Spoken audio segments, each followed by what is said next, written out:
It's no secret that Lincoln is one of the best cities to live in Nebraska. Your donations to Lincoln Cares have played an important role in making Lincoln what it is today. Donating to Lincoln Cares is now different and easier than ever. If your Lincoln Cares donation is not already part of your monthly LES bill, you need to enroll today. Simply adding $1 helps to improve Lincoln's parks, libraries, and programs for older adults. Enroll today at lincolncares.org or call LES at 402-475-4211.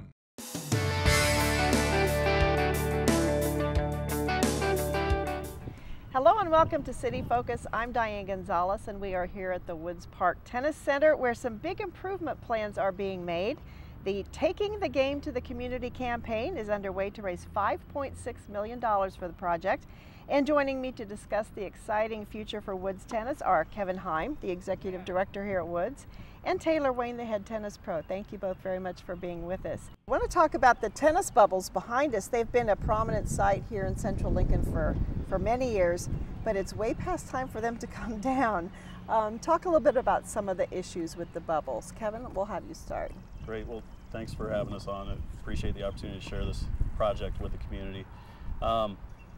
The bubbles are close to 30 years old, and when they were first erected, they had a life expectancy of 12 to 15 years. Programming continues to grow and grow, so we're really looking to have more of a permanent home.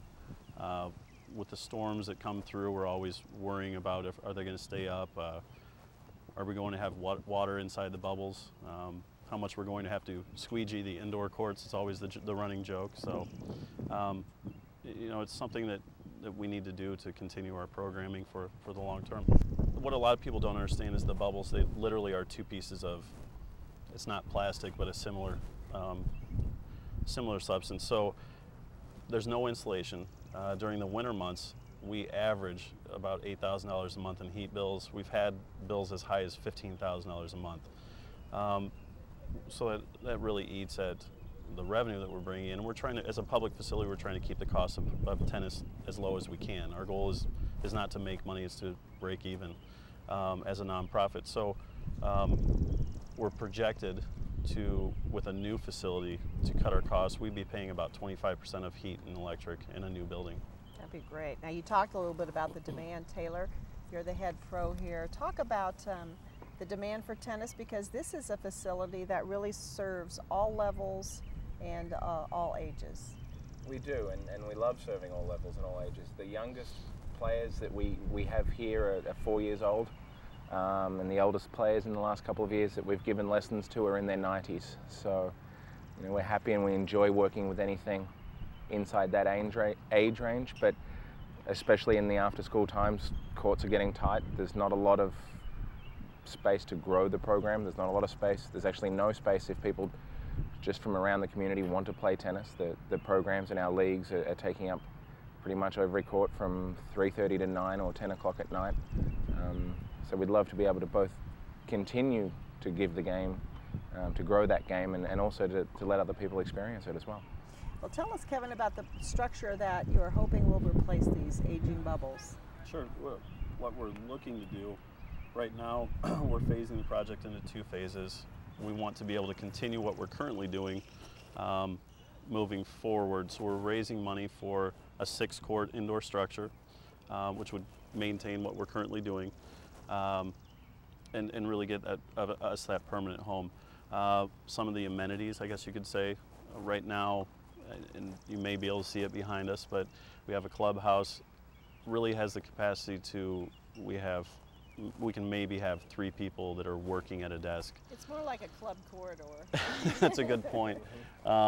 So increased office space, increased storage space. Right now what we have for storage is, they're really tents that we set up in the corners of the bubbles inside, and that's all of our storage, and that's overflowing. So those are 2 of the main things, but we also have, in the new facility, we're looking to have some community space. We do a lot with the neighborhoods that are surrounding the center, and we'd like to have an opportunity for them to be able to come here, even if they're not tennis people, to utilize the facility. And other events, community events that happen. We have this beautiful plaza out here for outdoor space, and then inside it'd be nice to have an opportunity too. So those are some things, but I guess another one that would be tremendous from a programming standpoint is being able to have tournaments, more tournaments than what we currently do, and the opportunity for a beautiful viewing area, which is a challenge. If anybody that bids on tournaments in specifically the Missouri Valley area, which is a 5-state region, one of the first things they ask is, what is your viewing ability? And it's nice to be able to see your kid instead of look through a little 12 by 12 inch window. So that's for sure. Well, the ability to draw tournaments and all that, Taylor, that's really an economic development incentive to get this project done. Very much. If we can host tournaments, 2 or 3 day long events with people from all around the Missouri Valley and even at a national level, and have them staying in Lincoln, especially with Woods located so centrally, staying downtown as well, it could be a great boost for the area. In addition to the bubbles being replaced with a more permanent structure, what are some of the other improvements that are planned here on the grounds where the outdoor courts are? Outdoor courts, that would be a future phase. Part of that first phase, I guess, once the first phase is complete, we'll actually jump up to 12 outdoor courts at that time. The bubbles will come down and those will become outdoor courts. So we'll have 6 and 6 outdoor courts, total of 12, which would be an addition of three courts. And then we would like to do some long-term maintenance on the courts as well, resurfacing them, and we've been holding off on that until after the capital campaign. All right, Taylor, if somebody said, well, why do we need to fix up Woods? It's fine the way it is. What would you tell them? My first impression would be to invite them to come along to a lesson if it's 40 or 50 degrees in there, or if it's in the middle of summer and we've just had a thunderstorm and you sweat just by walking in. I think that'd be a big start. But I think it'd be able to really develop 2 areas. It would mean that the staff here could continue their commitment to creating high quality junior players at a state and a national level, as well as still be able to introduce the game to new players and have that constant cycle and have tennis be an available sport for everyone in the city. Now, I saw Jack Sock play on that court right there, and he is now one of the highest ranked American players in the country. So he has agreed to be the honorary co-chair, which is quite a boost for the campaign. Let's talk about the campaign itself. How much needs to be raised and where are we at this point? Okay. The campaign, the first phase that we're fundraising for is $5.6 million. That includes an endowment for long-term maintenance and upkeep and replacement. We have raised nearly $3.9 million at this point. So we're getting closer and closer, and we're looking forward to being done with the fundraising portion so we can get into those new digs. We mentioned Jack is one of the honorary co-chairs. Who are the other campaign leaders and what organizations are helping out? Well, Jack's one of the honorary chairs. The other one is Henry Cox. And for those that aren't aware, Henry was really the person that ignited the fire to originally put the bubbles up here at Woods Tennis Center. He doesn't live in Lincoln anymore, but he has come back several times to help us with the campaign. And it's really important to him. He had that initial vision of really sharing the game with as many kids as possible. So, and then as far as the campaign structure, we have a campaign cabinet with several very significant people in the community that really give back quite often to the community in other ways. We have a steering committee that helps us out with, really they're the worker bees. It's a group that meets every week. And then Susan Larson-Rodenberg is our campaign manager.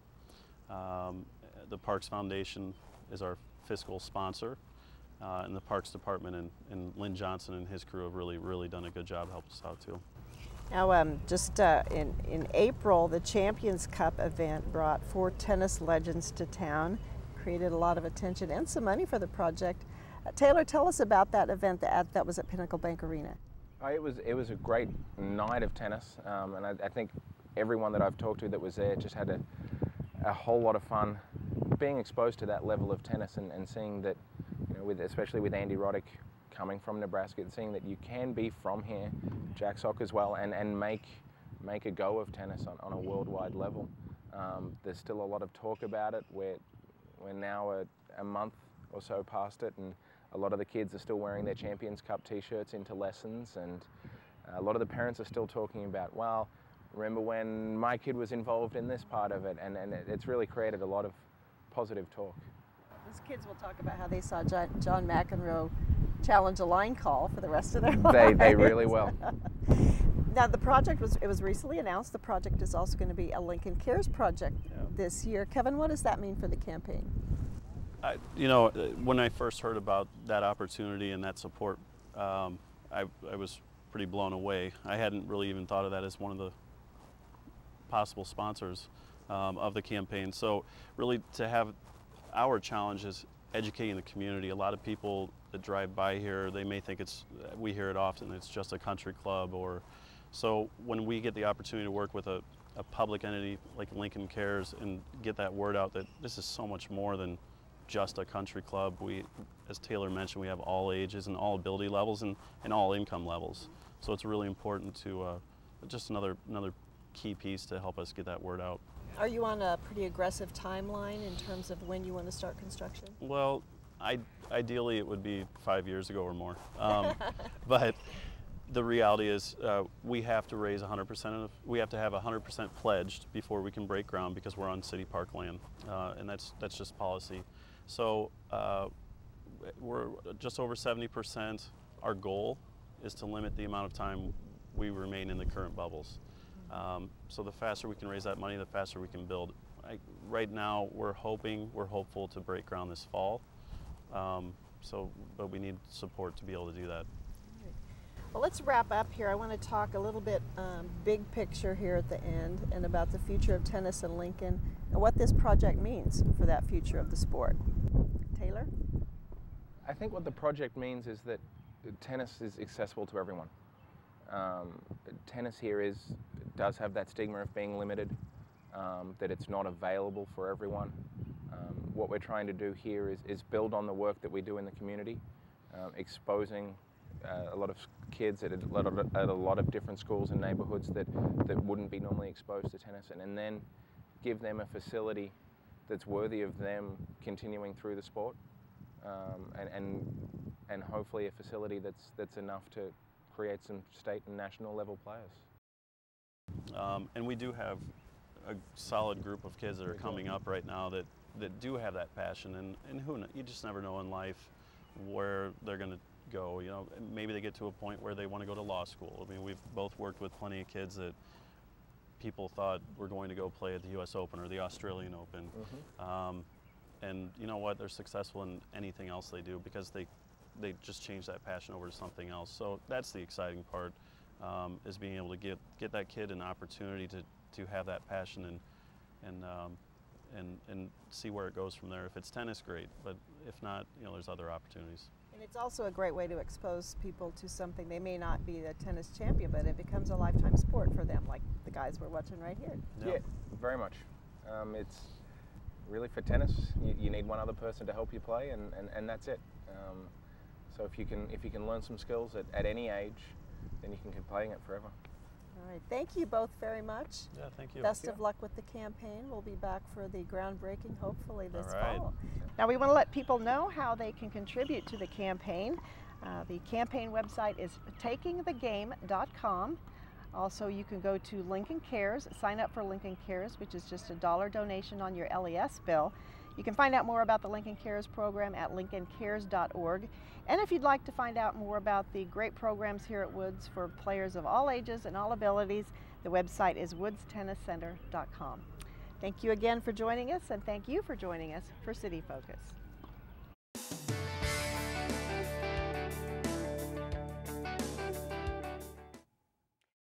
Lincoln loves its trees. Now you can show your support through the 2 for Trees program. Just voluntarily add $2 to your Lincoln Water System bill. Each donation is matched by area nurseries and garden centers. Through 2 for Trees, your donations will help plant and care for trees along streets and trails and in golf courses and parks. See what you and 2 can do. Visit 2fortrees.org.